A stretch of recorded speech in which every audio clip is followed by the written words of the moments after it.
All right, welcome. Another edition of the Average Fantasy Football Take Show. This time with the spinoff series, The Middle Parts. I am joined by Max Adam, a fellow So You Think You Can Tout contestant who just made his triumphant return to the competition, to the space, when he did the Best Ball Bash with Alex Cups, not with me. But happy to have him on the show tonight. We're going to chop it up, talk about So You Think You Can Tout, talk some picks, do a few drafts. So thanks for joining tonight, Max. How you doing, man? I'm good. Happy to be here. It's been a pretty chill weekend, so I'm excited to get in some drafts. Awesome. I'm going to actually fire up the first draft, and then we can kind of get into that some of that other stuff that I was talking about. But just get the ball rolling here. I am. This is actually a slow draft that I'm in. I'm going to hop into an actual draft here, firing up some DraftKings drafts. Got to diversify the portfolio a little bit. Do you draft at all on DraftKings, Max? I did when I was at college. Maine isn't an underdog state, so I was in the DraftKings streets a little bit. It's wild over there. I don't know if you've been over there at all this year. It sounds like you haven't, but it gets pretty wild. So we're hopping into this $9 button hook contest. The structure of these DraftKings drafts is a little bit interesting. It's a lot of like 12 advanced, like 12 team pods. So it's pretty interesting advanced structures for just the tournaments themselves. So it'll be interesting to kind of talk through that. But as we get loaded up into this draft, I do want to get your take on the most recent challenge of So You Think You Can Tout. I think that's a good place for us to start and get rolling. So you were obviously on with Alex Cups. How did you think it went? How would you describe like your experience drafting with Alex? How you guys kind of fared as a quote unquote duo there? I thought it was good. I think Alex kind of got the nuts of a guest. I'm similarly aligned with him on the data stuff, and I thought we did well as far as just like an entertaining and informative best ball stream. Maybe there's like some ambiguity in what they're looking for as far as judging versus just pure stream quality. Because it was interview week. Is that right?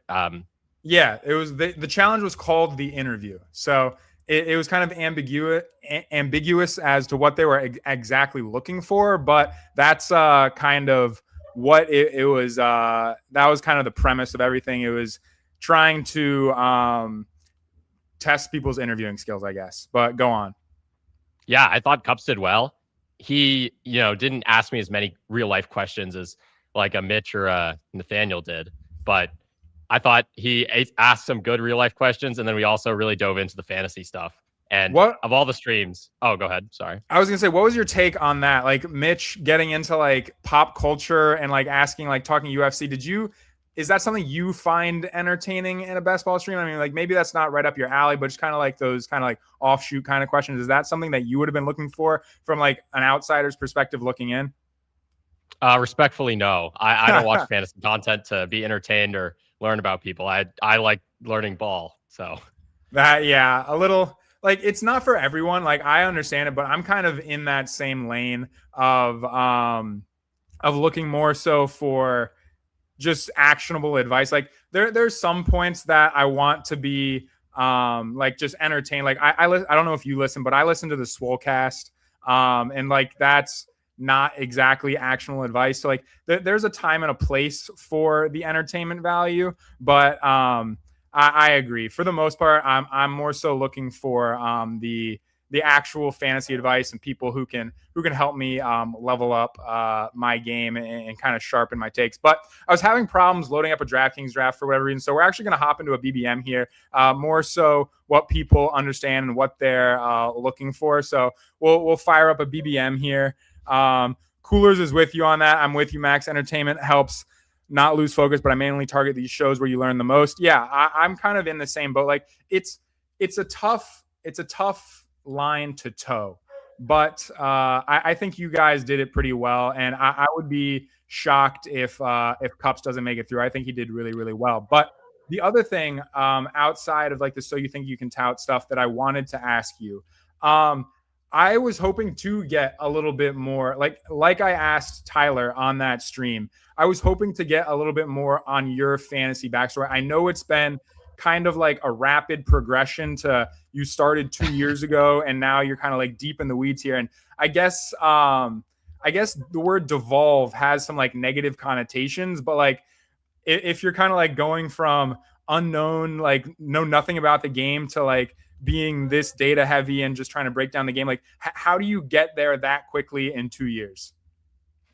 Yeah, I think it's kind of a paradoxical lack of confidence in like my own information or information that's given to me.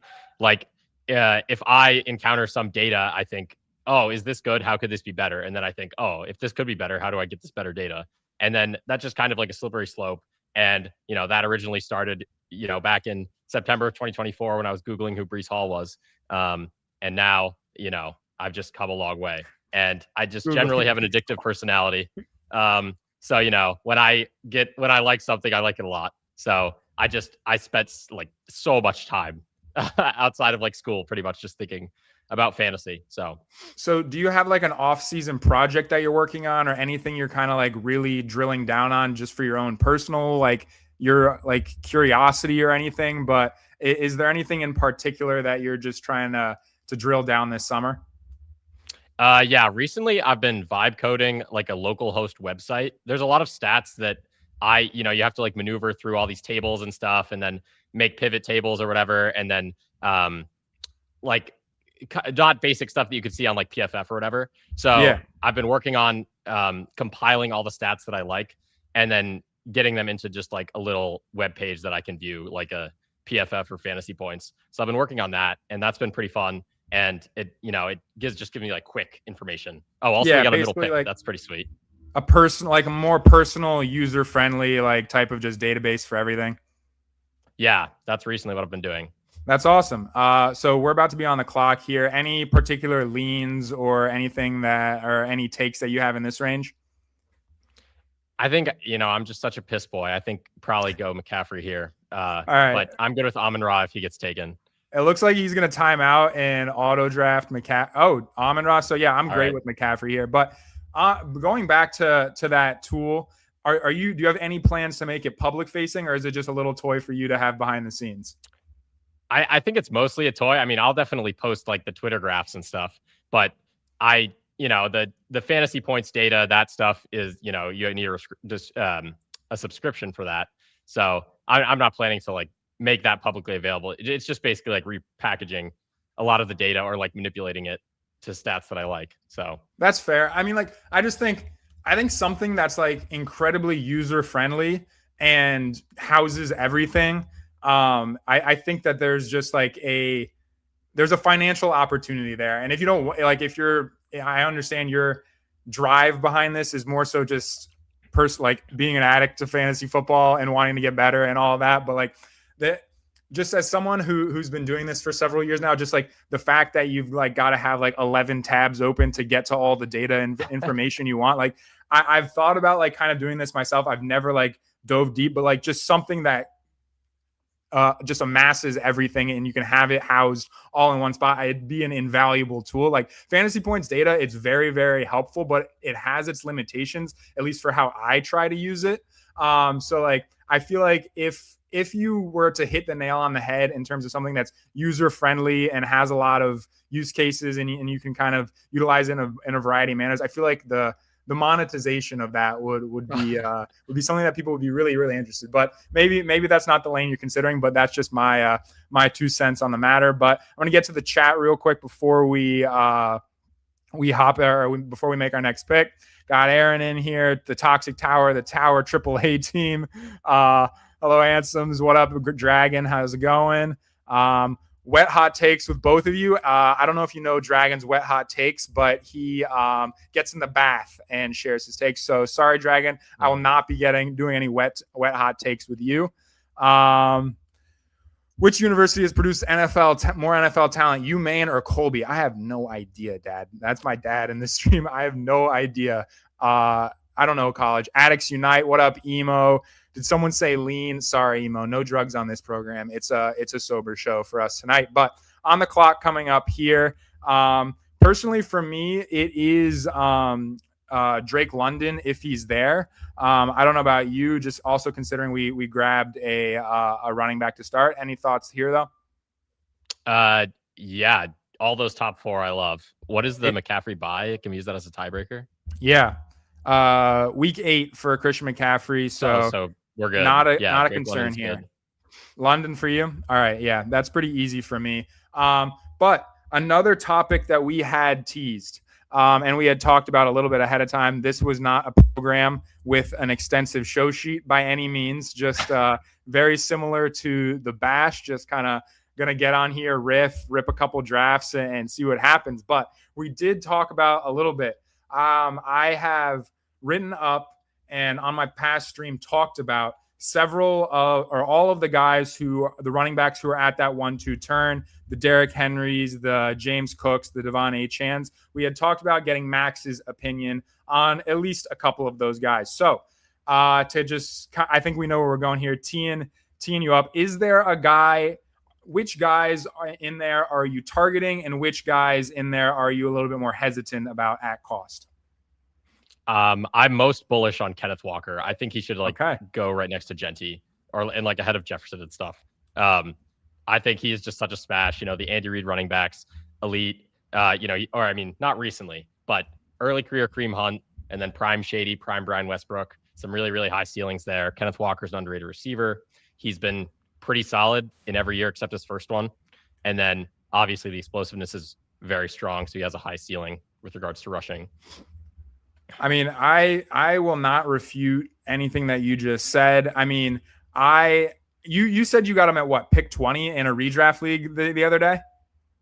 Yeah. That's nuts. I'm like all the way in on Kenneth Walker, and I kind of laid this out in my past live stream and obviously in my article as well. But the move to Kansas City, I don't think people are kind of understanding how significant it can be. And I know we talk about it a lot with rushing quarterbacks like Lamar, like Jaden Daniels, just them opening up the door for efficiency for the guys, for greater efficiency for the guy alongside them. But I just think that the threat of Patrick Mahomes is just so great, just as a passer as well as a scrambler. And you can argue whether or not that'll be there as he recovers from his ACL injury. But I think that it backs it up in the numbers. Like running backs in Kansas City are the yards before contact per attempt. It's ridiculous there, regardless of who it is. But I'll continue on with that point. We'll get to some other guys, but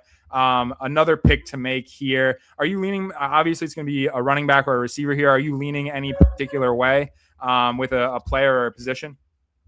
I don't mind Breece Hall, but I think I prefer Garrett Wilson. Either one of those is fine. That's fine with me. I've got him ranked well ahead of ADP Garrett Wilson. I've got him up at 30 ADP of 39. I mean, are you just so sold on him as a target earner and a talent that you're not just worried about the Jets whatsoever? Do you think that Geno Smith can provide a floor that we didn't see last year? I mean, it was ridiculous. Garrett Wilson led this team in passing yards last year, and he didn't play past week 10 or 11. So, why are you particularly bullish on Garrett Wilson this year? Yeah, well, his whole career, he's just been at the top of the charts in as far as market share stuff goes. So the bet is, can the pie get bigger? And they've added all these first round skill players in Omar Cooper and Kenyon Sadiq. And then you also have Geno coming in, who obviously didn't have the best situation last year, so he underperformed. But I think the Jets situation, as much as, this sounds stupid, I think the Jets situation is pretty good. And I think Geno can be serviceable. And if the pie gets bigger, Garrett Wilson's a smash. If he's retaining all of the market share stuff. I don't think it's possible. Like he's basically like one of those for the last couple of years. He's basically been one of those guys where it's a 30% target rate and you're just not shocked whatsoever. I don't know if that's possible, but I think that even if it regresses, like you've talked about, yes, if the pie gets bigger, he can kind of just retain his like overall output and production. But enough on Josh or on Wilson there. I love Josh Jacobs in this range. Is there anyone that you are particularly high on? Nah, at these prices, you got to go Josh Jacobs. Yeah. Yeah, I mean, what have you made of his fall? Like he was a staple in the third round to open the summer, and now he's a staple of the middle of the fourth round. Like I understand like he got or the charges were filed against him, whatever it was. Obviously, it hasn't been like arrested or suspended or anything by the league. But what are you just scooping him up left and right like I am? Yeah, I'm there on Josh Jacobs and Malik Neighbors. I think You they're are getting enough on neighbors discount. too. Yeah, earlier when he was going at the 2-3 turn, I thought he was a pretty bad pick. But now that he's pretty cheap, like that profile compared to Rasheed is that profile compared to like Ladd is way different than that profile compared to like Rasheed Rice. Let me ask you this though. So I'm kind of operating under the assumption that he's effectively a shoo-in to hit the pup list to open the year. Are you of the same belief, or are you kind of holding out hope that he can hit the field as soon as maybe like week 2 or 3? Honestly, I don't know. I'm not a doctor, but Yeah. I just think Malik Neighbors has so much upside, and maybe I'm a little too redraft poisoned. You have an IR spot, you have the bench or whatever. But I'm just a sucker for that much upside. Getting especially in the back end of the season where it obviously really really matters. I understand the bull case. I'm just having a harder time with it. We're about to be on the clock here. The Slappy pick, Tootin, the elite QBs. I'm all comfortable taking all of them in this range, whether it be Daniels or Lamar. But want to defer to you here. Is there any particular direction that you prefer to go here? I would go Daniels, Lamar, or Tyson. Daniels, Lamar, Tyson. I like. I'm fine to pull up Tyson here, and I don't get a ton of him just because of how much I'm drafting those quarterbacks in this like 15 pick stretch, and I'm more than comfortable pulling up both of those guys. So yeah, let's grab Tyson, continue to build out this wide receiver room, and then maybe play for a shuck stack later on. But we'll figure it out. We've got a lot of we've teed ourselves up for some very very interesting stacks here with London, Wilson, and Jordan Tyson. So it might be a team chock full of back stacks, but that's all right. It's never prevented us from getting a little interesting. But I guess this is a good time. Are you trying to play the market one way or another in Tua versus Penix? Are you drafting either of them at all? Do you have a lean or a read one way or the other? Honestly, not really. I mean, yeah. The Tua's had a higher ceiling as far as like EPA per play, but that's so like obfuscated by being with McDaniel versus being with Stefanski now. And so I don't really have a strong lean. I usually just take either of them on London teams, but I so far have just taken Tua. I don't know if that's incorrect. I am not keeping up with the beat reporting stuff. Yeah, and I kind of threw you a question that doesn't exactly have an answer because I don't think it's really possible to have a correct lean or read. Our buddy PPR Tyler as well as Goofy Chicken, both from So You Think You Can Tout, both of them are Falcons fans and seem to believe that Tua is going to start 17 games. I think that is a ridiculous and wild assumption, but Daniels is here for us if you want to just grab him here. Yeah. Easy for me. Good. Easy for me. But folks in the chat, y'all get a DNA test? No, we never have, and I don't think we ever will get a DNA test. I thought this guy, when I came on after you, I thought this guy was already on the stream, but no, just the middle part. Cooler's in here. Since Max uses data-driven approach, does he have any offenses where he sees it much differently than the ADP market? Can be bullish or bearish compared to ADPs? Yeah, I think the Packers pass catchers are really underpriced.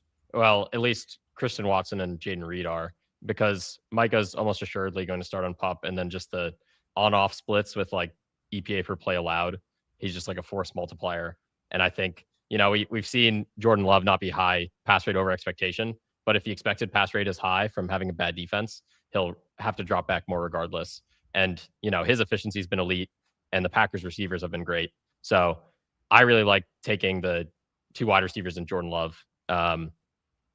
Other than that, of an offense I'm fading, this is more of a redraft take, but I don't really take the Raiders in redraft because I Yeah. don't think Kirk Cousins is good anymore.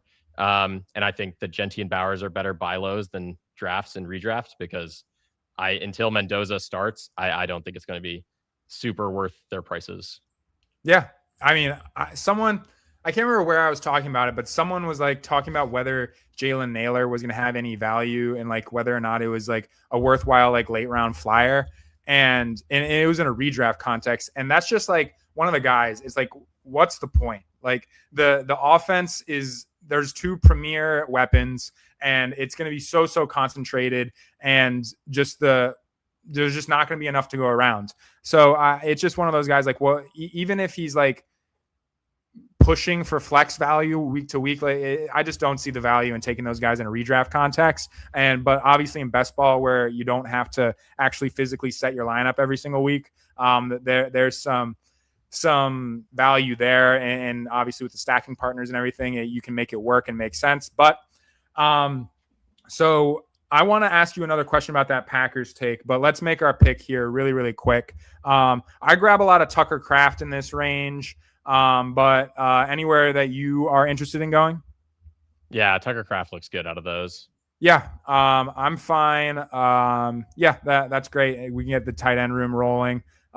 Get some balance in this lineup. Hopefully he's there for us. Yep, Kraft is here, but so that's a perfect spot to talk Packers, and I'm going to queue up Jordan Love as well, just for us to grab a stack there. But so do you think that obviously a staple of the Packers offense over the last couple of years has been the rotation of the wide receivers, much to the chagrin of fantasy managers? It's just incredibly frustrating in terms of knowing who to start week to week. But I think, do you think that the fact that they were rotating wide receivers, is that a feature of LaFleur's offense, or is it more so just driven by the talent that they had over the last couple of years? I lean Bug. I think Wicks and Dobbs are pretty underrated. They're pretty strong receivers, and now that they're gone, I don't know. I just don't believe in like a Bo Melton, a Savion Williams, and sure, Matthew Golden's going to play in two wide receiver sets, but I don't expect him to be a premier target earner. So, yeah, I don't get it either. There's a lot of people leaving the light on for Matthew Golden, but like literally at no point in his football career since he made the move to either Power 5 football or the NFL has he been an encouraging, like analytical, like target earner or producer or just efficiency. Like it's just never been there, but people still leave the light on for this guy as like a potential breakout candidate. I don't see it. I understand like he's got the athleticism and like the downfield ability to make chunk plays, but it's just not for me. But we're on the clock here. I like going running back here, grabbing a third running back in either Dowdle or honestly, Dowdle is kind of my preferred pick here. Any pushback on that? No. Let's take the value on Dowdle. Yeah. Get a couple of picks of ADP value. We've got Emo in the chat critiquing my producing chops. Emo, I'll get it figured out. It's my first ever stream with a second person on here. Cut me some slack. I was working earlier, but I'll get it sorted out for the next time we have someone on. But I like the Packers taking vacated volume is generally a good metric to use for potential breakouts. Is Golden just really not a consideration for you? Max, anything to add, or is he just completely out of the picture in terms of guys you're interested in clicking in that range? Yeah, 0 in all formats. He was the wide receiver 3 behind Joseph Manjack IV at Houston. And Tank Dell. Tank Dell's a real guy. But, being behind Joseph Manjack IV is pretty bearish your sophomore year of college. Are you mixing in any Tank Dell this year? I mean, on a team with a couple of Packers, it seems like kind of reasonable, but I don't know. I kind of just play it through Nico Schultz and Monty, but yeah, that's completely. You're not drafting any Jaden Higgins. No. Do you just like kind of see him as too much of like an archetypal overlap to what Nico brings to the table? Yeah, I think the drafting of Merlin Klein and also they were 31st in the league in heavy personnel. I think Nico might blot out the sun a little bit for some of these ancillary guys. Absolutely. Yeah. And you hear a lot about the just like the 12 personnel stuff and the multiple tight ends. Opening the door for greater efficiency and just like target earning for the wide receivers. And I can completely see Nico just going completely ballistic. Jordan Love goes there for us. It gets kind of ugly. I don't mind going Pittman here to get a Rodgers backstack going. Any pushback on that? Sure, that's fine. I think Pittman is a value. Who would have been your preferred pick in that range? I'd probably go Fannin. I'm a slappy, and I don't like either KC or Boston. So, I think Fannin's one of the best picks on the board. I would go with him there. But in terms of just like the structure, I'm trying not to commit too much high end draft capital to these onesie guys. After having already grabbing Daniels in the 6th and Kraft in the 7th, it's a little tougher for me to justify. I did it on the stream with Tyler just because it was like kind of a one-time thing. Drafting on Pete's dime always makes it a little bit easier though. But I am very, very much in on Fannin. He's just so incredibly dynamic after the catch. So I kind of made my case on that show. Like, I don't really care that much about the state of the offensive line and the state of the quarterback play, just because he can be the guy who just catches a dump off and then creates on his own 10 yards out of it. So I'm very, very much in on Fannin. Showing his ability to earn targets as a rookie is only going to it just bodes well for what he can bring to the table later on. But about to be on the clock here again. Any particular direction you're interested in going? I don't really have a strong lean here. Yeah, whatever. I didn't see if Shuck went off the board. Yeah, let's grab Shuck. I don't mind pulling him up a handful of spots just to get a stack off, and then we can plan for Rodgers. It's going to be a bit of an ugly team here, but that's all right. It's I mean, it's not that bad. Like, we've got good running backs at the top. And I just mean in terms of the stacks. Like, I'm fine taking naked Daniels into the year. I'm not like sweating that. I get a lot of Antonio Williams late in drafts just because of how much Daniels I take. But I'm completely okay leaving drafts with a naked Daniels. But I accidentally stopped sharing screen there. My flailing producer chops are showing there, but I'm fine taking a naked Daniels. But in terms of the rest of our quarterback stacks, it's going to be a little ugly. It's going to be Rodgers and likely Rodgers. We could figure something else out. Rodgers and Shuck, but it's not the end of the world. I mean, we see kind of these ugly stacks, quote unquote, go on to progress very, very well through these tournaments. And then with a Jaden Daniels on board, we're in a fine spot in our quarterback room. But just to service the audio listeners and get an update on where we're at through 10 picks, we're at a 2-3-4-1. Jaden Daniels, Tyler Shuck, Christian McCaffrey, Josh Jacobs, Rico Dowdle, Drake London, Garrett Wilson, Jordan Tyson, Michael Pittman Jr., and Tucker Kraft. So certainly only going to take one or two more running backs. Going to need to fill out the wide receiver room a little bit, and then perhaps a 3 tight end build. So I think we're in a fine spot. I know I called it a little bit of an ugly team earlier, but we're shaping up all right. But this is a range of the draft where there's a big cluster of tight ends. Do you want to grab one of these guys? And if so, is there a preferred name you have among the Dalton Kincaids, Mark Andrews, Goddard, etc.? Yeah, I mean, I'm a Kincaid slappy. Yeah. He's just so efficient. Like, what if he runs? I mean, even like when he was healthy and only playing on 50% of the routes, I think he was averaging like 13 PVR points a game, which was like tight end 5 or something. I don't know. I think it's a good pick. It was maddening. Like, I'm not like someone who dislikes Kincaid, but it's just like, how can this guy continue to do this while only running 50% of the routes? Like, it's just such like paltry route volume, but he continues to be efficient and draw targets. It's a little more interesting of a bet with DJ Moore in the mix this year, but I see the case for it. But Emo in the chat, let's get to that. Almost 200 subs. Yes, sir. Thank you for being here, Emo. which players do we think are smashing and going in the top 2 rounds next year that aren't going there right now? That's a very, very interesting question. And I think it's a very, very useful exercise to like just try and get a feel for who your stands are going to be in those middle rounds, because kind of finding those guys in rounds 3 through 6 who end up going in the first round or the 1-2 turn next year. Those are obviously just the guys who define leagues every single year. I think it's a little bit of a cop-out, but I think both you and I could be on the same page of Kenneth Walker potentially being one of those guys. But I'll throw a couple other names out there for a couple of candidates who could be in that range in the coming year. I think Ladd McConkey is a very, very obvious one. So I think kind of everyone's on board with that. But other than that, I really do think it could be Jordan Tyson.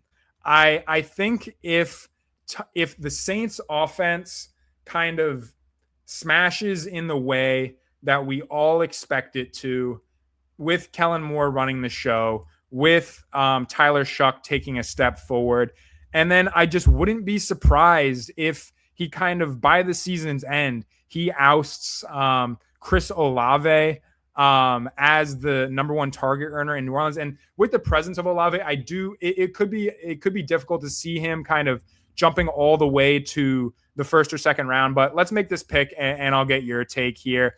I love going Shaheed in this range. I don't know about you. Yeah, I think Shaheed's a great pick. Shaheed's such a smash. I love Shaheed. But anyone that comes to the top of mind for you in terms of guys who are going kind of in the middle rounds this year and then could jump up in next offseason to be kind of first, second, or third round picks? Yeah, I don't really think, or I'm not really sure if the pricing of this player, if it goes well, is correct. But I think Christian Watson could easily be like a 1-2 turn pick if the drop back thing goes well. And then also I've been looking at, in addition to like expected fantasy points, like expected variance on the fantasy points. So like if you're getting a target in the red zone or a deep target, the variance for expected points is way higher than if you're getting a 10-yard slant or whatever. Absolutely. And Christian Watson is among the top of the league in expected variance per target. And if something goes well for him, it's going to smash really hard compared to some other players. So he's getting this combination of consolidating routes, more volume from the Micah Parsons injury, and something goes well with the variance, then I think he could just like mega smash like Nico Collins 2023 or something. Absolutely. I think that's a really good shout. And obviously another aspect of that variance, something that we can't quite account for, is the injury stuff. But I mean, I don't, it takes a lot for me to label someone injury prone, and I'm not willing to go there with Watson. But about to be on the clock here, I think that this is not a bad range to grab a second tight end or a third. That's a little bit of a steep commitment of draft capital. I think we just add another wide receiver here. What are your thoughts, though?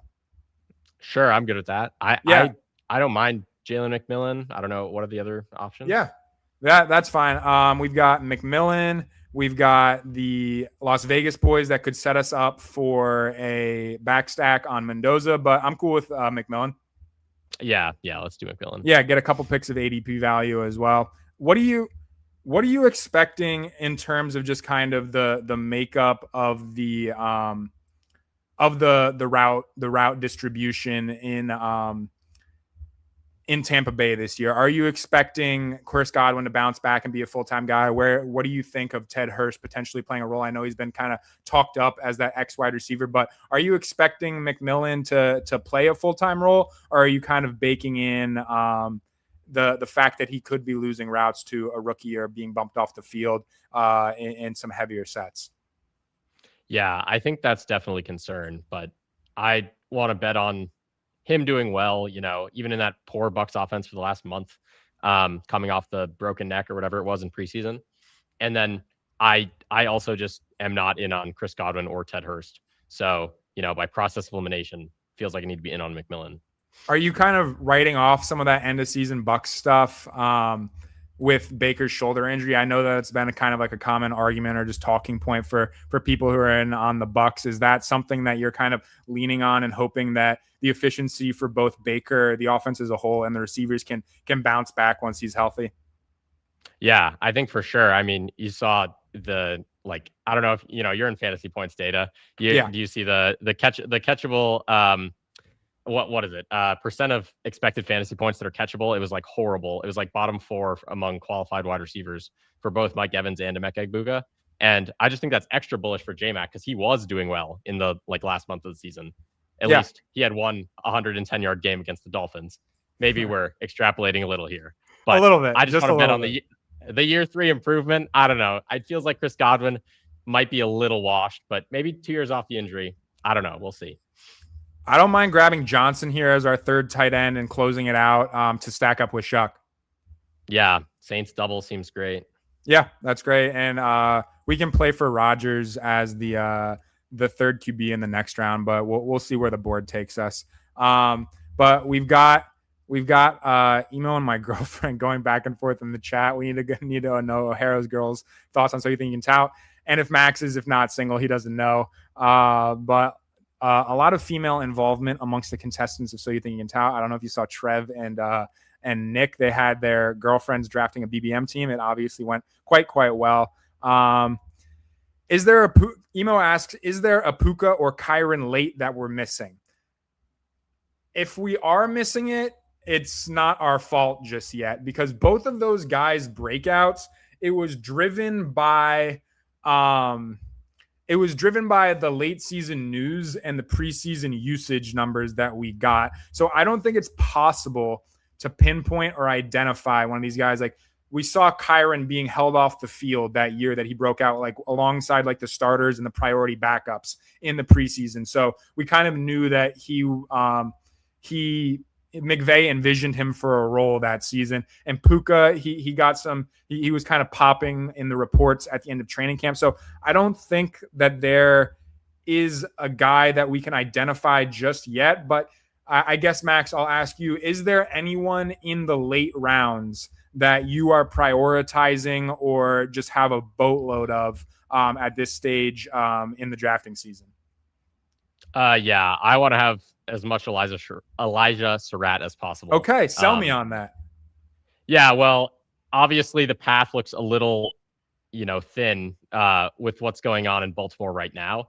But as far as we're going, like, extremely strong. Wait, what did I miss something? What's thin about it? Oh, well, just Bateman. Lane was drafted ahead of him. And I mean, I don't know. He's still under contract. Like, he's a guy. Yeah. I don't know. He seems like a guy that's replaceable. Like, you can beat out Bateman for routes. Like, if you're bullish on a guy, like, Bateman isn't a big hurdle. Okay. It looks thin. Maybe it's not actually thin. Okay. But yeah, in the stuff that I've been looking at, my wrinkle on the whole college prospecting thing is I think that bad high major games, I don't really care about. Like, they're FCS games to me. Like, I only care about games against top 25 opponents by FPI and stuff. And Elijah Surratt looks really, really good in that stuff. So, okay. Yeah, it just it changes the prospect stuff, the numbers a little bit.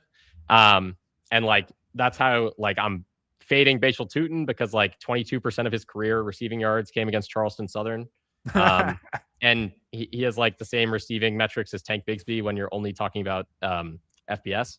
So, yeah, just that's my wrinkle on college prospecting. I don't even know if it's going to be correct. And because you're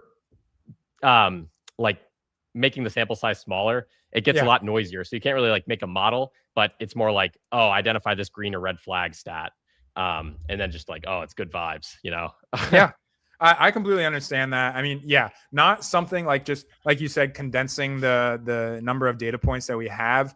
And I don't think it's anything that you can entirely lean on, but it's just a nice, it's a nice little feather in the cap to have of a guy that you like or you dislike, or just another talking point to have for sure. So I get that. But yeah, I mean, I don't think I've really heard too many people who are all the way in on Elijah Surratt, but it's I think you're selling yourself short on the path to him earning routes down the stretch. I mean, I just don't think that Bateman is a massive hurdle to overcome. Maybe we think a little bit differently on that. But if you're gonna come in hot on SYTYCT, you might as well be discounting Bateman's talent level. But the way we've set ourselves up here, we've kind of boxed ourselves in to grab 2 more running backs and then close it out with an Atlanta guy. But any of these running backs that you like? I don't mind Braylon to the Jets thing. Yeah, that's great. Okay, let's do it. I like. I have a lot of Katron in this range. I mean, I just don't buy what JCM did in his rookie year. It wasn't particularly inspiring to me. I don't see.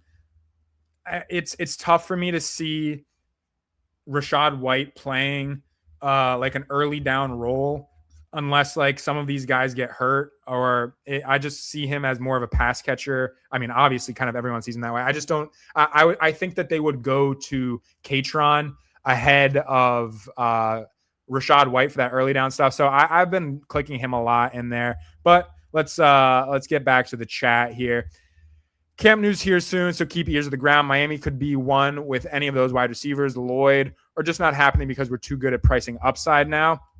I think that's definitely a factor.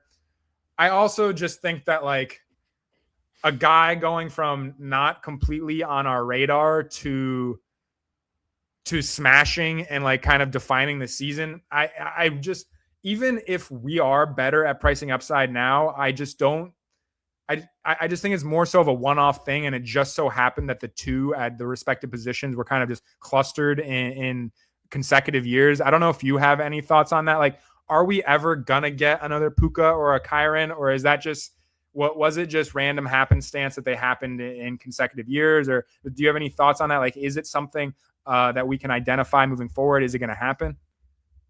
I think it's really difficult. I mean, especially with Kyren doing nothing super impressive in college, and then he was pretty much a 0 his rookie year, right? And then the second year he goes from low drafted to being like RB2 in points per game. It was nuts. Yeah, but do you think it is just a symptom of like us being good at pricing upside? Like, do you think that the market has kind of caught up and like things like that just won't slip through the cracks anymore? Yeah, I'm good with Katron, first of all. And then secondly, I think it's definitely more likely with running back than wide receiver, just because, we're so like tuned into all the data stuff now that people are going to price in like anyone with attractive per route stats. Like, Puka was insane. He was just often hurt. And I just don't think a player like that's going to go low owned again. Oh yeah. And it's also like, it's kind of like one of those common fantasy talking points. Like it's a lot easier to find the hits at wide receiver because it's a talent driven position. But if you don't get the carries at running back, which is largely a coaching driven decision. I mean, talent obviously plays a role, but with just how much influence coaching and schemes and everything has on it. Yeah, it's a lot easier to come by a guy like that at running back. But Cooler says, I like SYTYCT a lot as well, but what do you make of the Ravens using more capital on Lane than SYTYCT? Yeah, that's why I think it's kind of thin. But one of my other notes of from the in games against top 25 opponents thing is I have a thing for contested target rate over expectation, which usually isn't a red flag overall, but it's a roadblock. And you see guys like QJ, Nico, Alec Pierce not really doing much their rookie years because they couldn't separate in college. And I think it's just more like developmental. And although SYTYCT had decently high contested target rate over expectation, Lane was like orders of magnitude higher. So I just expect him to start slowly and be a good dynasty buy low. I would go Tua. Yeah, I'm fine with Tua here. We close out our draft here. We'll jump into one more. I know, Max, you said you had to run, but we'll jump into it. Stick around as long as you can, and then I can land the plane if we need to. But we close out with a 3-5-7-3, pretty standard build. Jaden Daniels, Tyler Shuck, Tua Tagovailoa, Christian McCaffrey, Josh Jacobs, Rico Dowdle, Braylon Allen, Katron Allen.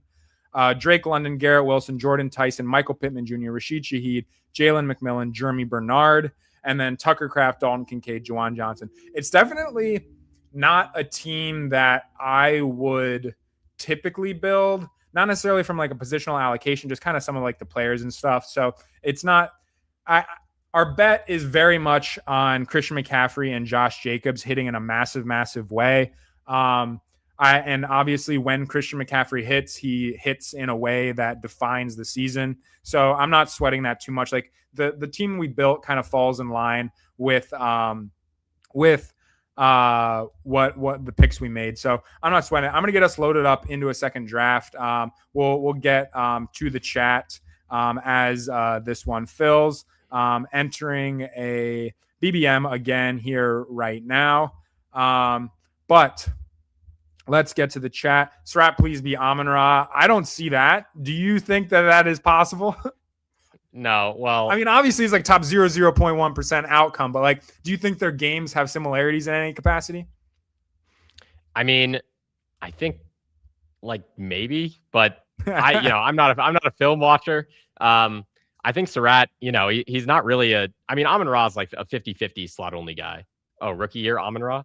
I think it's possible. I mean, even we haven't seen Zay hit the ceiling that rookie Amon-Ra hit, and he's like the wide receiver one in the offense. So either like Zay gets relegated or somehow, which I don't know if there's enough truth to him to make me say that, but I would consider it. And then I don't know, somehow he's more productive. I don't see a path he's that good, but I think it could be a strong like rookie breakout. Okay. Let me ask you this. When people say like rookie year Amon-Ra, or like they're talking about like the heydays of Alvin Kamara, like did you go back and familiarize yourself with all that? Like, cause like you weren't around for like any of this. Like how does that work? Like, does that mean anything to you? Yeah, you make quite the interesting point. They're all just numbers on a spreadsheet to me. Yeah. Because, so like you're going back and looking at the data. Oh yeah. I mean, I've gone back far. I mean, you heard me talk about like Brian Westbrook and Shady McCoy and stuff. So yeah, I have to like go back and just learn about all this stuff as if it's history. So I mean, it's yeah. O'Hara said, "Did you even know NFL 6 years ago?" Dude, I mean, like, were you following the NFL before you got into fantasy? Not really. I mean, I knew who like Tom Brady was. Oh my! I didn't. So like, you didn't care about football at all, and then 2 years ago, you're just like, I'm all in. Yeah, this is fucking sweet. I'm doing this. Yeah. Emo says, "God damn, I feel so old. Kill me." So like, from 2 years, you go, I don't know anything about football, to I'm gonna try out for a fantasy football reality TV show and like actually get on and like and hold your own. Like that's like pretty nuts. Like it. Yeah. He's pure data, untarnished you. Like it's, I think your backstory, like if you had gotten further along in the competition, like it would have been like so wild for these people to hear, like, yeah, like rookie year Amon-Ra, I have no idea what you're talking about outside of like just the numbers. Like it's just such a wild perspective on the game and everything like that. So like, I guess I'll ask, like, now, are you like sitting down every single Sunday and watching like 11 hours of football? Yes. Oh my God. Like what a pivot to make at 20 years old. I know. There's a first time for everything. That's insane. Like I can't even imagine that. Like I've been doing, like, I'm young still, but like I've been doing this for like well over a decade. But like if I just like 1 year, I was like if I was just 20 years old and I just like decided, yep, you know what, I'm going to be like, I'm going to start sitting down and watching 11 hours of football a week. Like that's nuts. So I guess I do want to poke the bear here a little bit more. Like, what was that first year like for you? So it was 2024 was your first year playing fantasy, correct? Yeah, I took Breece Hall at the 102. Oh my gosh. So, all right, we're on the clock here. Jefferson. I'm Genty. Genty, that's fine with me. I know I talked about a redraft fade, but in best ball, Yeah, got to do what you got to do. So like that first season, like what was it like? Like, were you kind of like a deer in headlights, like trying to like work through the waiver wire and the trading block and like just the draft itself? Like what was that first year experience like kind of like for you? Yeah, I auto drafted my first team. So I wasn't really in the draft. And then I got scammed in some trades probably. I don't remember. I think I was listening to Fantasy Focus or something, the ESPN Yep. podcast, and they were like glazing Zamir White, so I like traded a bunch of players for like Zamir White. Oh, all this volume, it's gonna be so great. Antonio Pierce is talking about him like he's Jesus. And obviously that didn't go very well. But there were other people that were equally inexperienced as me. So Okay. as I kind of got on the learning curve throughout the season, that was in September. Now we're in November, and I'm like scamming people for like Brian Thomas or something after the injuries happened. Yeah. So I was able to leverage all in my one off season. Or in one season, you're kind of like understanding like the target volume and competition and like XFP and like kind of just like the role could lead to more points. Like you're learning all that in the span of one football season. Yeah. That's awesome. That's so awesome. I mean, like I like for most of us, it was like a slow build because like a lot of us were starting when we're like 13, 14, 15, and like we barely like have the mental capacity to like understand this stuff, like the high level analysis. And obviously fantasy football analysis as a whole has changed so much since like I was 15 years old in 2015. So like it's very much a different landscape now. Like you were talking about, like it was a lot of like volume driven and like everyone loved to talk about vacated targets, but Emo says this kid talks more ball than Tony, the middle-aged broadcaster, but he started 2 years ago. I mean, you got to do what you got to do. Max is all the way in. He's ankles deep in the statistics, in the analysis, and the breakdowns. But this is the time in 10 years you'll never have this time back. I'm washed, dude. I mean, there's no better way to spend your time. Be drafting in June and consuming 20 hours of football in the falls every single week. But Pops is asking how you like Colby. I know you run and everything, but yeah, that's a good spot for us to pivot. How is Max Adams' college experience learning statistics? Because I hated statistics when I took it in college. It's just not my forte whatsoever. And I guess I'm kind of doxing myself. I should know a little bit more statistics than I do. But how's your experience been? It's been great. I really like Colby. It's a nice balance of social life and academic rigor. And then obviously the team is great. Being in Maine, there's a lot of beautiful places to run. And just the type of people you meet at Colby are ones that I like a lot. So fantastic. And it gives you enough time to prepare for the fantasy football season in the summer? Yes, that's correct. I have a remote internship that's like pretty asynchronous, so I feel basically unemployed. But what do you do?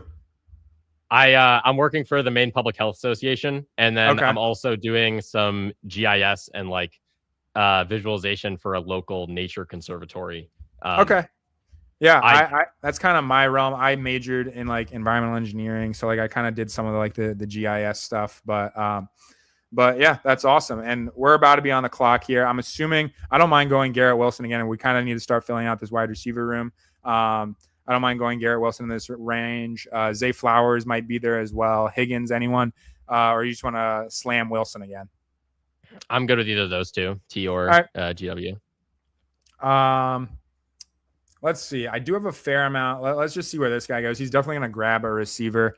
Let's see, unless he just wants to go hammering running backs. So yeah, he grabs T. That makes the decision pretty easy for us. I'm not the most comfortable with the third round McConkey, but are you kind of all aboard the McConkey train like everyone else in this space seems to be? I don't know. I have some apprehension, at least compared to some of the other profiles in this 3-4 turn range. I don't know if you saw the thing I posted on Twitter that like he was one of the lowest like percent of receiving volume from first read and design targets. It just seemed like he was an afterthought in the offense, at least last year. And the rookie year was so elite. So it was awesome. It's kind of I don't know really what to do with it. And I think a blind bet on McDaniel is pretty sharp, but I just feel better about, I guess Waddle and Mike Evans aren't even in this range, but I would take them over Ladd. You would? Yeah. So I'm safe to assume you prefer Egbuka or McMillan or Burden even? Yeah, Egbuka easily for me out of these four. All right, sweet. So you're kind of like, you're kind of like the inverse of like kind of what the general sentiment and just like the community as a whole seems to think. Like everyone's apprehensive about Igbokwe after he was objectively pretty bad down the stretch. Like the target earning metrics, the efficiency stuff, like even just like sitting down and watching the games, like he's just making drops that you wouldn't expect given what we saw. So like what's driving kind of your interest in Igbokwe? I know we kind of talked about the Bucks earlier, but is there a specific reason or just like a talking point? What is it with Igbokwe that makes you particularly bullish? Well, I mean, Baker's health and then also the absence of Mike Evans. Yeah. He's so elite. And you love Mike Evans. We all learned that. Oh, yeah, I did say he was the best pick on the board. I don't know if I should maintain that or start saying Christian Watson, but yeah, I think he just had struggled structurally, with Baker. It was just a rough go for the Bucks the last like 8 weeks. But yeah, he definitely regressed himself. I know people were saying like he was playing hurt or whatever, but that's like BS. Everyone plays hurt. Yes, it's the NFL. Yeah. And then also I just think it's a bet on the college profile. Yeah. And I really liked Igbokwe in college, so I don't know. He was fantastic. I mean, I'm an Ohio State guy, so yeah. I was jersey laundry bro in on Igbokwe as a rookie. But Emo brings up an interesting point, and I think that I think it's something fair. Like when you're on the turns, like just bringing up guys 10 spots, it doesn't really matter.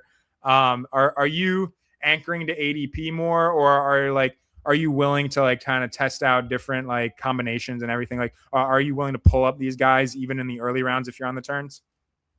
Well, my like mental schema is don't reach too much, because you're going to get an even distribution of spots at like each pick on the board. So you're just like removing yourself from, you're getting like reverse CLV or whatever. Yeah. And then the other thing is like flipping the board or whatever to get unique combos, just like in non-time box stuff. That just seems like fallacious. Like the ADPs could move or whatever. Yeah. So I think it's more sustainable to flip the slapsis. So like you take like a Derrick Henry on like a lad team or something. I don't know. Like a Luther Burden team. Yeah. Where like you're betting on the types of people drafting are different, not the ADPs. Yes, Christian Watson, of course. Yeah, I knew where to go with that one. That's an easy one for us there. We'll just let that time out. Yeah, I think non-time bucks contests like that makes a lot of sense. Like the ADPs when the dust settles in September and late August, like it is going to be very, very different. Big Adams fall, says Emo. Sorry, buddy. I'm drafting the guest. We gotta get his takes in here. The biggest Christian Watson bull out there, other than maybe Ryan Heath over at Fantasy Points. What up, Hartman? Thanks for stopping by in the midst of a BBM here. Emo says, unless Waddle moves up in ADP, you won't have much Waddle with the Oppo turn stuff, especially in time box. Well, we are drafting BBM here, but I think that's a fair point to bring up. But I was going to say I like Brian Thomas a lot there, but he's not there for us. We could grab a Tyler Warren share at ADP or a Price share. I would do either of those, whatever you prefer. I like grabbing Price. I've got him ranked ahead of this, a slight fall at ADP, but I don't mind kind of rounding out this running back room, committing some big time draft capital to it and being done quickly. Take some stabs at tight ends and quarterbacks in the later round. So that's cool with me. Be done with running back early. But I know that also Price is a pretty divisive guy. What did anything pop for him when you were looking into his collegiate profile? Because the production profile wasn't much to look at, wasn't much to get excited about. But was there anything in particular that you liked that might make you think he's worthy of going in the 6th round? I mean, he has the strong explosiveness. I don't really look at yards after contact and missed tackles forced, because I think it's kind of like Goodhart's law. If a measure becomes a target, it stops becoming a good measure. And like yards after contact and missed tackles forced are good because they like increase your like consistency without like an O-line or whatever. But then Yeah. people are start looking like, oh, just like yards after contact maxing or missed tackles forced maxing. But you don't get points for missed tackles forced in fantasy. So I've been looking at success rate, and then I also do explosive yards per attempt, which is like all yards coming on runs of 15 plus yards divided by total attempts. So it's Yeah. like explosive run rate, but then it also has the quality component. So like, is your explosive run really, really good, like a Travion Henderson 60-yard house call versus a J.K. Dobbins like 20 yards and he gets hawked down because the Achilles tear zapped all his long speed. And then so Price has the really good explosive yards per attempt. Like he's really explosive, but obviously 0 in the receiving game, like literally nothing. Absolute stone zero. Terrible. And then the success rate isn't great too. Like he looks a little more like Trey Benson than I would like, but the setup is good.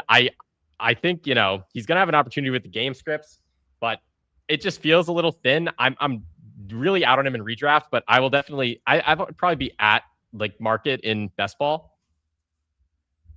Okay, that's fair. Yeah, it's definitely not a pick that I'm looking to make in redraft. Just like it just seems like kind of one of those small win type of picks with a capped ceiling.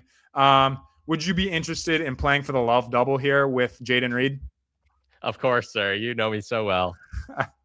I mean, I do think that we're gonna finally get like the not full, but like well beyond what we've seen in terms of the route stuff. I just obviously a very, very capped ceiling with the sheer number of routes that he was running over the last couple of years. So it was very much a concern for his fantasy production and just outlook and profile. But I'm coming around to the idea that he's going to be fine. But we're coming up here in a couple picks. Is there any particular direction here that you like to go? There's quarterbacks available to us, just really no tight ends kind of in this range. But we could round out the running back room here with like an RJ Harvey type. We could grab a Mahomes and play for like the back stacking options. Any particular leans? I'm Harvey or Downs probably. Okay. Yeah, that's great with me. Let's plan for that. I'm fine to grab Harvey and close out the running back room. Yeah, let's just roll with that, and we can stop at 4 running backs and go from there. Build everything else out. Play for the love double. Yeah, it makes it to us there. So lovely. I'm struggling to kind of parse through the Denver backfield. And again, I don't know, like you've probably gone back and looked at this individually. You were not around to witness it, but just the incredibly frustrating nature of Sean Payton backfield, how bad it can be, like the heydays of the Mark Ingram and the Alvin Kamara. But what are you kind of envisioning how this kind of plays out? Like they're talking about Jonah Coleman factoring into the receiving game. Obviously, J.K. Dobbins is the front runner to earn the early down rushing work. Like, where do you see Harvey coming into it? Because just in terms of what he put on display last year, I know like some people are questioning his ability as a rusher, but the explosive upside, and he just showed a real nose to the end zone. I mean, I think that just like the sheer touchdown rate, just how often he was getting in the end zone per touch was ridiculous and unsustainable. But like it's encouraging to see that he can be explosive and take balls to the house. So what do you make of him, just given that this looks increasingly more crowded next year or this year? Yeah, I think the projection is pretty poor, but you're getting like a price on him for the explosive upside pick that's way more palatable than like Travion Henderson. And way more. Oh yeah. I mean, he was such an elite receiver his rookie year, and he plays behind such an amazing O-line. I think, if he can kind of figure it out and like have it click like Blake Corum did in his second year, he can have a lot of upside. But right now it does seem like he's going to be in that 3-headed monster. And I don't really think Jonah Coleman's going to be a huge factor. But as of now, something probably needs to change for him to be a smash. But I think the receiving alone can get him to be a pretty solid like flex option, even if the upside doesn't happen. I agree. I do think like when you're the concern is the standalone value. Like when you're taking a guy in this range, obviously there's upside, but you need him to have some level of standalone value as well. And I do agree. Obviously, it's a little bit more intriguing on DraftKings where it's the full point PPR and the floor is higher. But I think that just with the receiving work, I think he's a far better pass catcher and explosive as a pass catcher than Jonah Coleman. So I would think he'd be able to keep him off the field in obvious passing situations and then just get there on the receiving volume and then mix in, get some base work. I am of the belief, even though like you kind of talked about, that J.K. Dobbins isn't some like breakaway rusher who's going to have a 60-yard house call. I am of the belief he's talented enough to kind of, for the most part, stave off Harvey on the early downs. I'm going to go Love here. I think that's the easy click. Yeah, sprint to the podium. Yep, but I think he's talented enough to stave off Harvey on with the early down work. So it's fair to be concerned, but I'm more than willing to make the bet. But we're about to come up here. I wouldn't mind grabbing someone like George Kittle here. I don't mind pulling him up. It's only a couple of spots, but getting the tight end room going. Not too many intriguing quarterback options. I mean, we could go with a Kyler Murray, but anywhere in particular you like to kind of go in this range? I'm good with George Kittle. I'm still seeing the board though. Oh my gosh, that's my bad. So the running backs are really starting to dry up. Obviously, the Rachaad White skyrocket, that price has gotten a little bit uncomfortable for me. What do you make of all that? He is firing up draft boards these last couple weeks, largely thanks to the most recent judge on So You Think You Can Tout, Jacob Sanderson. Are you comfortable with Rachaad White in the 110s? No, probably not. And it's kind of rough to, the 40% stuff is kind of crazy that it's the best pick on the board. It's nuts. I'm good with Kittle. Great. I had 39% pre-free agency when he was going at like 170. I thought he was a smash. So yeah, I was doing it way before it was cool, like Sanderson. And like my main rebuttal is, like you said, he's assuming it's like a general election, but really with like Blau being from the Peyton tree, it's more like ranked choice voting. Maybe he's the best pass catcher. Is he that much better than like a Jerome Ford or a Jeremy McNichols? And the success rate stuff, is he better than JCM? Is he better than Katron? Like, just because he's slightly like the best all around doesn't mean he's going to get all the work. They can use different running backs in different roles that may be better at one particularly facet of rushing or receiving. I don't see a world where he comes even close to like truly consolidating the work. He's just so poor as a rusher. Like, it's hard to envision him being used in anything more really than a specialist role. So that's just kind of where my big hang up is with him. And like you said, like, it was fine to kind of get him in like well beyond the double digit rounds, but now that he's like kind of creeping up like ever so closely to the 9-10 turn, it's just like, what's the point here? He's well ahead of JCM, and it's just not a palatable price. I am not particularly in like, it wasn't that long ago that we were just dunking all over this guy for being just so horrible at his job and wanting to take Bucky Irving. Obviously that came at a vastly different price point, but I just, where are all the haters now? Like they have completely gone away, and now they're steaming him up, obviously on the back of Jacob Sanderson. But we've got Jim Waller here. Good job being an active chat participant, Emo. Thanks for tuning in, Jim. Jim, I don't know if you saw, he has about 30% Rashid Shaheed. I think that is a hell of a stand. I've had about 30% Rashid Shaheed in each of the last two best ball drafting cycles. Obviously, that take has paid off handsomely. He has scored a lot of points in the weeks that have mattered each of the last 2 years. Obviously, I am joking a little bit. He was injured and then a complete zero down the stretch with the Seahawks. But I will inevitably have a ton of him again this year. But we're about to be on the clock again here. We could add a second tight end in a Travis Kelce. There he goes. Ferguson, Rodriguez. We could just go for a Malik Willis. Are you okay with Malik Willis? I kind of like him for this team.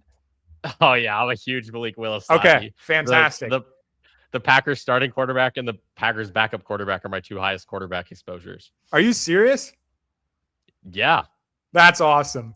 So like I saw some like kind of like discourse and back and forth about like I don't know if you saw, but like just kind of like the historical numbers on guys who have gone for 100 rush attempts, basically like all of them finish as 100 or as top 10 quarterbacks. But like I'm kind of in the same boat. Like there was some pushback in the sense like, but he could be like just a horrific passer, and that's just not something that we see kind of allowed to continue for 17 consecutive weeks like they usually get benched. But I don't see much bench risk with Malik Willis. Obviously, it's not zero, but I don't know. It's just so tantalizing, like the week to week upside in a best ball format where you don't have to like kind of pick and choose where it's going to be a colossal meltdown versus where it's going to be 70 yards and a score. So it's really intriguing to me. But I like Ferguson a lot here. Get a little bit of ADP value, add someone to the tight end room. Sure, that's fine. All right, but what's your reasoning behind second highest quarterback is Malik Willis, and Jim's on the same page as you? Yeah, the rushing upside is elite, and then also like the passing seems to be underrated. Like even if you include the shitty Titans games, his career EPA per play is like higher than CJ Stroud, and people click him and he doesn't run at all. Okay, and but like what is that? Like a couple hundred dropbacks? Yeah, it's like 260 or something. It's like a ridiculously small sample. I mean, it's the only thing I've been taking meaningful like takeaways from in terms of like what he's done in Tennessee and Green Bay is the scramble rate and the check down percentage. Like, and it's like I think you can kind of see where I'm going with here, where I'm going with this. It's just like a brutal outlook for Devon Achane, whose fantasy value was like so heavily driven by his work in the receiving game. So I'm not really putting any weight into like the passing numbers, like in terms of the efficiency or just flat out like baseline production. So like I know it's like another like kind of talking point to like have in your bull case, and the fact that like he was like fine, and I do think Matt LaFleur did a beautiful job of just like putting him in a spot to succeed. I know like there was a game in there where he started for the Packers that Josh Jacobs had like 35 carries. Like LaFleur set him up for success and babied him a little bit. But I don't know. I do think it can be a complete and utter disaster from a passing perspective. I think that the worst offense of the 17 game era is in the range of outcomes for this team, but I frankly don't care that much because of how much he can get it done on the ground and how willing he is to abandon the pocket and run. So I'm currently at Daniels and Lamar being my two highest owned guys. But I will definitely have a hefty bag of Malik Willis as well. Jim clarified he was talking about Shaheed, but Willis is cool too. It'll be you and Chad Candles, Max. I don't know what number you're at, but Chad Candles is at like 45% Malik Willis, which I do think is irresponsible. Do you know what your number is? Like 34. Let me see. Okay. Do you have a target in mind, or are you just going to keep clicking? Oh yeah, I just draft off vibes. I don't do enough volume to have targets. That's fair. That's fair. I think grabbing a wide receiver here is probably the most logical play for us here. It's kind of getting ugly. Like we've got a Debo, Trey Harris, Antonio Williams, Naylor. Anyone stick out? Debo or Trey Harris is good for me. Yeah, I like Trey Harris. I'm gonna go with him. I don't get enough of him. I do think if we're gonna be buying in on the Chargers and the fantasy friendly environment, I do really like his path to routes, and it wasn't exactly the most meaningful sample, but like the yard per route numbers when he was in college at Ole Miss, like it's not something to lean on too heavily, but the prospect profile was interesting at a minimum. He gets decent draft capital, and we're all in on the offense, so I don't see why not. And I'm fine to double tap receivers here and grab Debo if he's there, if that's cool with you. Yeah, let's do Debo. All right, perfect. I just checked. I'm not as much of a slappy as I thought. I only have 29%. And then I have 22%. 22% Jordan Love is my second highest. Okay, 29%. Yeah, I still think that's obviously just numbers wise a very, very heavy stand and an interesting one to make. But like I said, I'll definitely end up being overweight on Willis. So not gonna poke the bear too hard and make any criticisms on players that I'm also going to be overweight on. But I think this team is shaping up all right. We're through 14 picks here. 2, 4, 6, 2. Jordan Love, Malik Willis, Ashton Genty, Kenneth Walker, Jadarian Price, and RJ Harvey. A nice little blend of one veteran and some young guys there with a couple of hammers in the RB room. Garrett Wilson, Emeka Egbuka, Christian Watson, Jaden Reed for the Packers double, Trey Harris, Debo Samuel, George Kittle, Jake Ferguson. So this is obviously going to be a 3 quarterback and 3 tight end team. So we're going to have to get a little crafty here in the back end of this draft to fill out our quarterback room. The names are going to get ugly, but we might end up just having to take like a naked third guy, but we'll see how it falls. But is this kind of like similar to a team that you would build out, or what are your thoughts on this one so far? Yeah, this looks pretty max coded. I mean, with the Packers double and the the Kenneth Walker and Genty, like that. I've had a lot of teams like that. That's awesome. Are you going to end up drafting a lot of BBM, or are you mostly playing like the side contests and stuff like that? Oh yeah, no, I'm poor. I can't play BBM. I'll be in the puppies though. I'll be mostly in those streets as well. These two will probably be like the handful of the BBMs that I draft, but I'm waiting for Underdog to kind of open up some of those side contests and get the ball rolling. But like once we get into training camp and like the quote unquote casual drafters start filtering in, they'll get those rolling for us without the fattest bankrolls like you and I. But that's kind of where I reside, and until they do that, I'll kind of be hammering away over on DraftKings where things get a little bit dicey and a little bit interesting.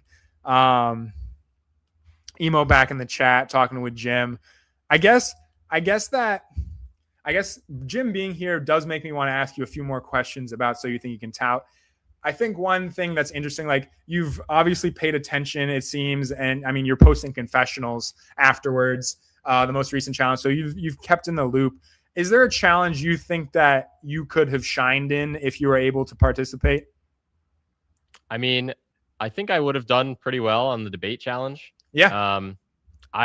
I don't know how well I would do working with other people, because I feel like I am this big visionary and I just have these grandiose ideas and then try to see them out with all this data and garbage. And then everyone else is like, oh, Max, what the fuck are you doing? You're just losing the plot. So, I don't know how I would have gone with the stack idea. And then what was the, was there another challenge? Oh, the bash, obviously. I don't think I would have done well with that either. We did, we had to put out YouTube videos a couple weeks back.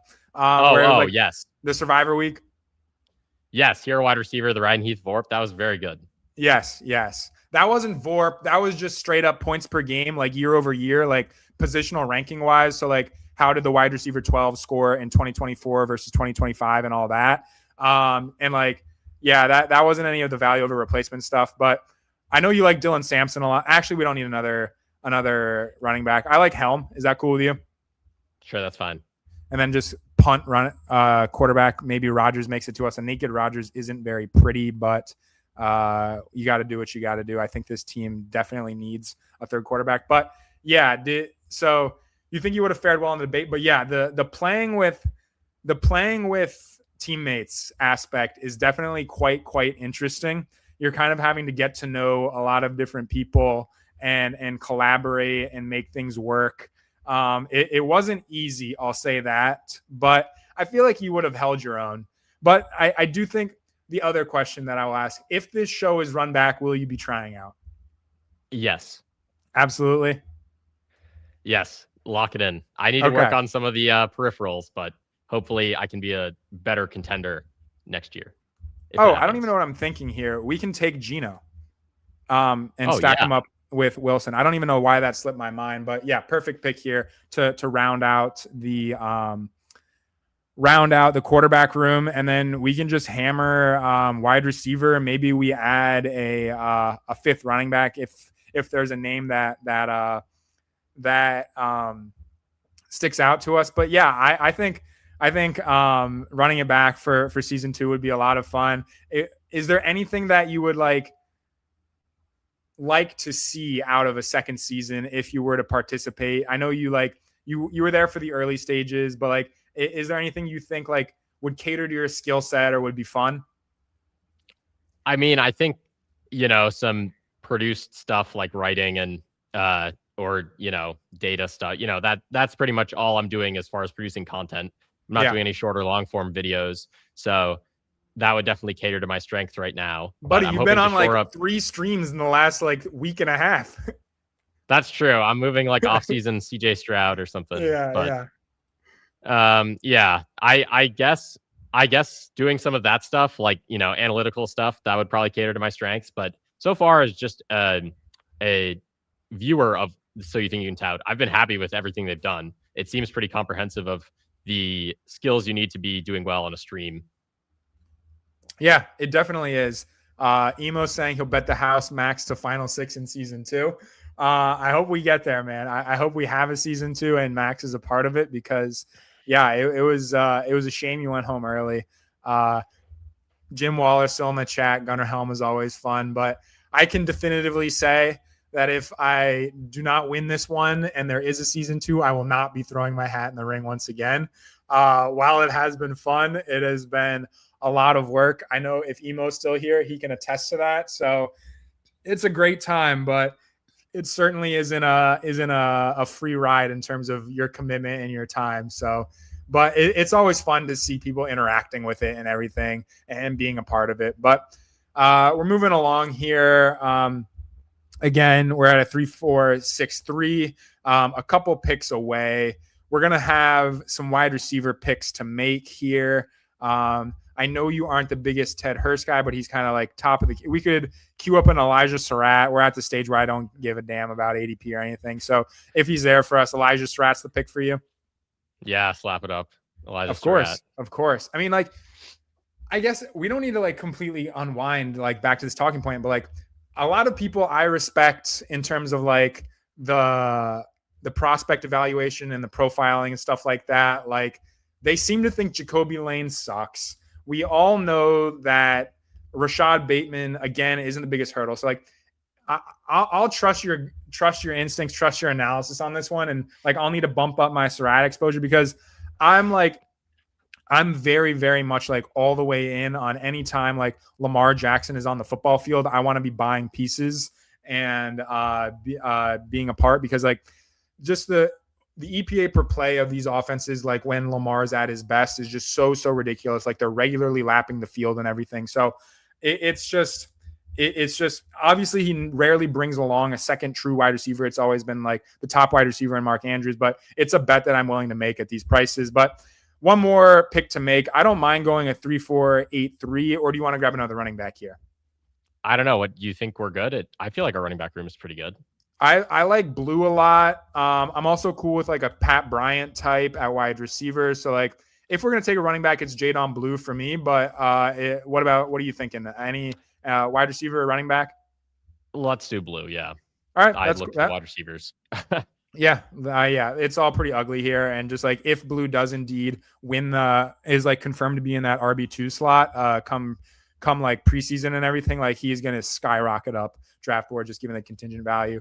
But all right, we're gonna recap the final team here and then get Max out of here. Quick outro, but Jordan Love, Malik Willis, Geno Smith, Ashton Genty, Kenneth Walker, Jadarian Price, RJ Harvey, Jadon Blue, Garrett Wilson, Emeka Egbuka, Christian Watson, Jaden Reed, Trey Harris, Deebo Samuel, Surratt, Kittle, Ferguson, Helm for an interesting little 3-5-7-3. But that is 2 BBMs in the books. I want to say thank you to Max for joining me. My producer chops weren't entirely on point in my first ever multi-person stream, so thank you for sticking with me there. And thank you to everyone who was in the chat. Emo's still in here. Take Malik Washington on unsubscribing. Can I admit I laugh like a child when people quote explosive runs? I think it's interesting. It's not sticky, but it's a nice little note to have, but not to completely unravel during this outro. But again, thank you, Max. Everyone can find you at MaxAdamFF. Anything else you want to tease or share with the folks before we get out of here? Yeah, I mean, the 8:30 thing, I'm about to go live on Top One Fantasy and do a redraft draft for a league. Fantastic. Instagram? Yeah. Yeah, go check that out on Instagram. The StreamYard, oh, it's janky, but it'll be fun. Awesome. Awesome. Again, thank you for joining. I will label those teams and I'll send them your way once we get out of here.